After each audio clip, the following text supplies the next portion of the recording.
Fala investidor, fala investidora, como é que vocês estão? Espero que estejam todos muito bem. Se você clicou nesse vídeo, eu aposto que é porque você quer saber quais são as 5 ações recomendadas para julho para você obter os melhores dividendos. E claro, não se trata de uma recomendação de compra, na verdade, eu quero trazer aqui para você o racional por detrás de grandes corretoras que mostram ali quais ativos eles estão olhando para ver se nós estamos com o viés correto, se nós estamos olhando para o que os analistas estão enxergando.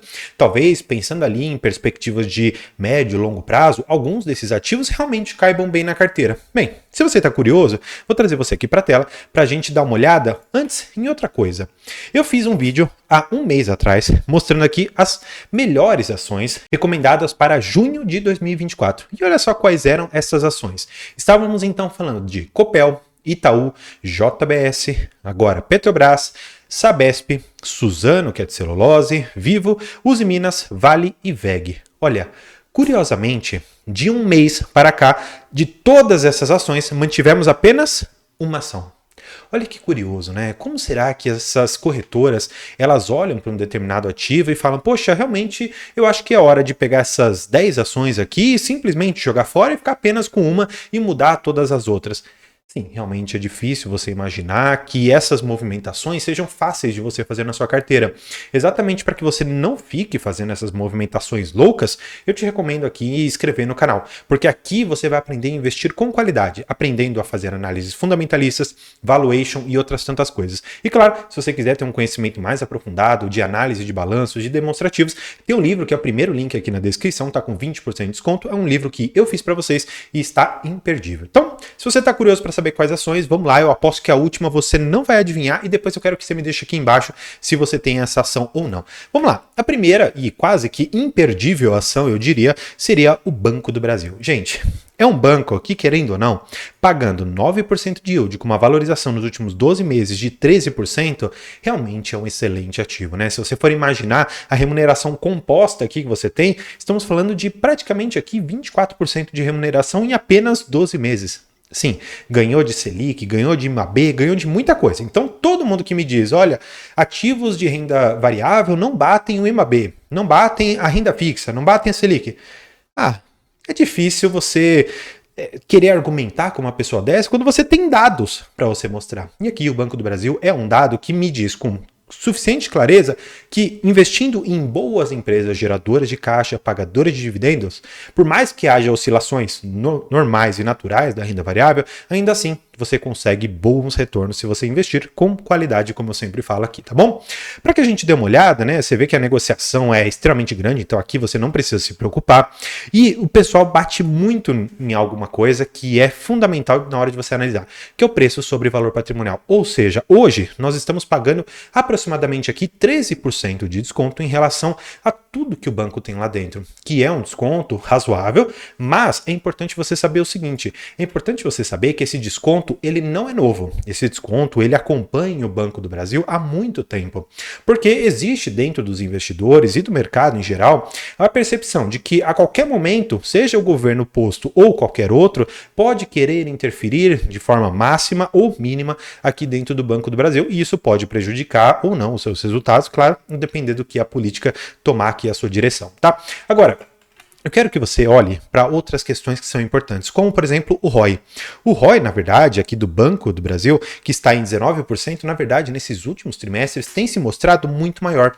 Quando eu vejo, por exemplo, o Banco do Brasil com ROIs acima, por exemplo, de 20%, isso me leva a uma pergunta. André, será que Banco do Brasil está realmente pareando, está ficando igual a bancos privados? Como o melhor de todos, a meu ver, que é o Itaú? E eu te digo, sim, é o caso. Quando você vê que o retorno sobre o patrimônio líquido é de mais de 20%, sim, eu estou falando de uma excelente instituição financeira, de um excelente investimento, e no caso, o Banco do Brasil, me parece ser um bom acerto que essa carteira de julho tem a mostrar aqui. Agora, a segunda já não é uma ação que é tão fácil assim de nós compreendermos o porquê que ela está caindo, porque existem inúmeros fatores, e aqui estou falando da Vale, tá bom? A Vale, que nesses últimos 12 meses teve uma pequena valorização de quase 6%, 1%, mas pagou um dividendo razoável, tá bom? Claro, eu sei que esse dividendo, ele é muito mais relativo ao ano de 2023 e ele está falando menos de 2024. Portanto, eu quero acreditar que o dividendo da Vale, ela ficará em relação aos preços atuais, muito mais próximo ali dos seus 9% quando nós fecharmos os 12 meses de 2024. Não é um dividendo nem um pouco ruim, é uma baita de uma empresa. No entanto, se você me permite, eu vou te dar apenas uma dica. Eu gosto, ao invés de investir em Vale, eu gosto de investir em Bradespar. Olhando para esse ativo, poxa, estou falando aqui de 15% de dividendo. Porque basicamente a Bradespar é uma holding que investe apenas em Vale e ela tem como sua principal função distribuir dividendos para os seus acionistas. O que, para mim, é muito mais interessante do que ficar exposto a uma oscilação muito abrupta do que são ali as ações da Vale, que tem as movimentações muito mais complexas. Portanto, pensando em remuneração para o acionista, pensando com o viés apenas de ser um rentista, apenas de ter uma aposentadoria vinda da Bolsa de Valores dentro de uma empresa de commodity, ao invés de Vale, eu preferiria aqui a Bradespar. Claro, você não precisa concordar comigo, deixa aqui embaixo se você investe em alguma delas, a depender do seu comentário, eu posso fazer o vídeo de uma ou de outra. Agora, eu quero passar para vocês uma das ações que eu particularmente estava de olho há mais ou menos ali, um ano mais ou menos. E essa ação, ela decidiu do nada pagar muitos dividendos, ela decidiu fazer muitos investimentos e estou falando aqui de uma empresa que tem um controlador basicamente chinês, que é a State Grid, que nós temos aqui a CPFL Energia. É uma empresa bastante robusta, eu estou falando aqui que é uma empresa muito forte no setor de distribuição, logo em seguida vem transmissão com uma parcela significativamente menor, mas que está num segmento bastante robusto. Se você for perceber, nos últimos 12 meses pagou 13,18% de dividendo, com uma valorização atual de 5,7%.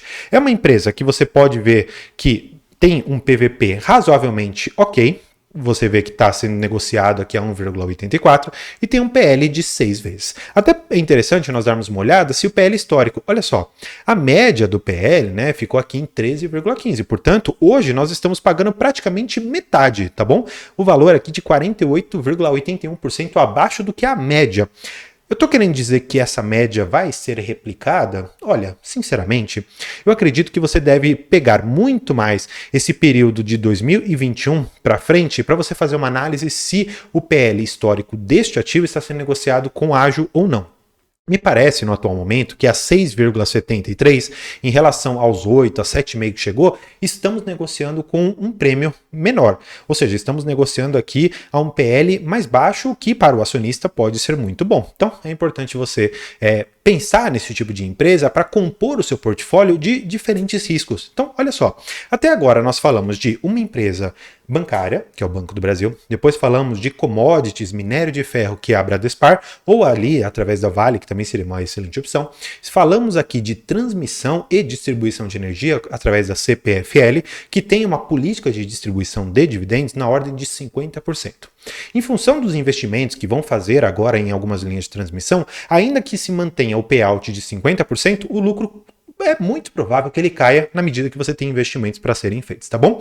Agora, eu vou passar para outra ação que dentro do Brasil eu particularmente acho que é muito importante você pelo menos considerar ter direta ou indiretamente alguma coisa do agro. Quando eu falo diretamente, exploração de terras, plantio, etc. Ou indiretamente, por exemplo, no crédito. Você pode pensar no FIAGRO da vida, que empresta através dos certificados recebíveis do agronegócio, ou então os CRAs, dinheiro para que esses agricultores, cooperativas, enfim, o ramo rural no geral, consiga prosperar, ou através de alguns fundos imobiliários também que investem em terras agrícolas, como o RZTR seriam boas opções aqui. Agora, pensando em ações, eu teria aqui a SLC Agrícola, é uma baita de uma empresa, apesar do seu dividendo um pouco mais restrito, um pouco mais reduzido nesse momento, ainda assim é uma empresa que eu acredito que passa por um bom momento de crescimento, de desenvolvimento dentro desse segmento rural, que foi e será minimamente impactado por conta de mudanças climáticas, por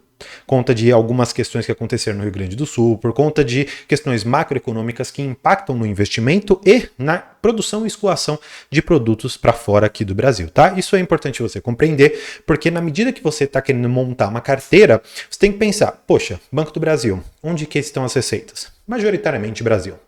Bradespar ou Vale, onde estão as receitas? Majoritariamente China, dólar. CPFL Energia, onde estão as receitas? Mais uma vez, real. Agora, SLC Agrícola, você tem uma mescla aqui tanto de dólar quanto real. Maravilha, você tem aqui bons segmentos que tem tanto real quanto dólar na carteira, tá bom? Agora, indo para alguns indicadores, eu queria mostrar para vocês isso daqui. Em relação ao seu preço sobre o valor patrimonial, não tem um desconto. Agora, o que me chama a atenção é esse preço-lucro. O que aconteceu, a meu ver? O preço, ele reduziu significativamente. Não foi tanta coisa, mas teve uma pequena queda. Agora, os lucros da SLC, me parece que a gente precisa dar uma olhada para que a gente tenha as conclusões corretas. Olha só isso. Quando você tem uma relação de preço-lucro, significa que você tem o preço e você vai dividir pelo lucro. Se o lucro ele está caindo, você, ainda que mantenha o preço, você vai ter uma relação de preço-lucro maior. É interessante você fazer essa análise porque algumas pessoas falam, poxa, o preço-lucro está esticado. Mas por que está esticado? Porque o preço subiu ou porque o lucro caiu? Nesse caso, por enquanto, o lucro ele está caindo, está sofrendo um pouco e é importante você ter essa noção para investir conscientemente naquela empresa do agronegócio, tá bom? Agora, por fim, eu aposto que essa empresa você não está acostumado a ver em carteiras recomendadas. Inclusive, se você acertar, eu quero que você deixe aqui embaixo que você acertou ou que você tem essa empresa. E eu estou falando aqui de Santos Brasil. Estou falando aqui de um porto. Então, é interessante. Tem aqui um dividendo de 5% nos últimos 12 meses, uma baita de uma valorização de 38,5%. É um ativo que eu gostaria muito de ter investido, claro, não porque ele simplesmente valorizou, mas é porque eu gosto dessa tese de investimento de infraestrutura no geral. Tanto é que se você for pegar a minha carteira, eu tenho gás, que é parte de distribuição de gás, infraestrutura. Eu tenho porto, através do BRZP, que é um fundo específico que investe num porto, mais uma vez em infraestrutura. Eu tenho transmissão e geração de energia, também em infraestrutura.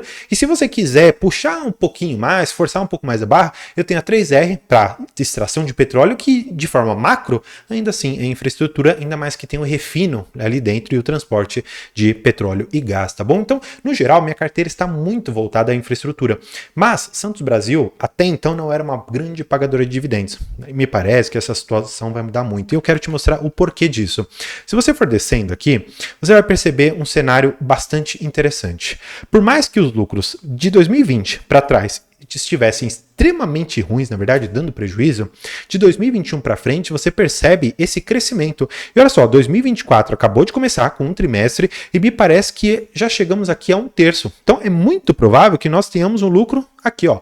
Então é possível, sim, que haja um crescimento robusto em Santos Brasil. Não é hoje a minha principal aposta de investimentos, mas eu achei interessante pensar que quem comprou essa empresa há um ano atrás, por exemplo, além da valorização de quase 40%, imagina só o dividend yield on cost, ou seja, o dividendo pelo preço que você pagou. Poxa, realmente é um dividendo que poderia ser muito interessante. A gente pode até fazer essa conta aqui para dar uma olhada. Ó, vamos pegar o preço há um ano atrás. Vamos fazer essa conta aqui. Vamos pegar esse preço de R$ 8,55. Se você for dividir esses 66 centavos por 8,55, nós temos um dividend yield num tipo de ativo que é bastante resiliente na ordem de 7,7%. Ou seja, estou falando daqui de um dividendo bastante robusto e que pode sim fazer parte da sua carteira a depender da sua estratégia de investimento. Agora, quero que você deixe aqui embaixo. Qual empresa você acha que faltou? Você acha que tem algum segmento que faltou nessa carteira? Deixa aqui embaixo. Espero que você tenha gostado. Não esqueça de se inscrever no canal para obter sempre mais conhecimentos para investir. E por hoje é isso. Muito obrigado e tchau!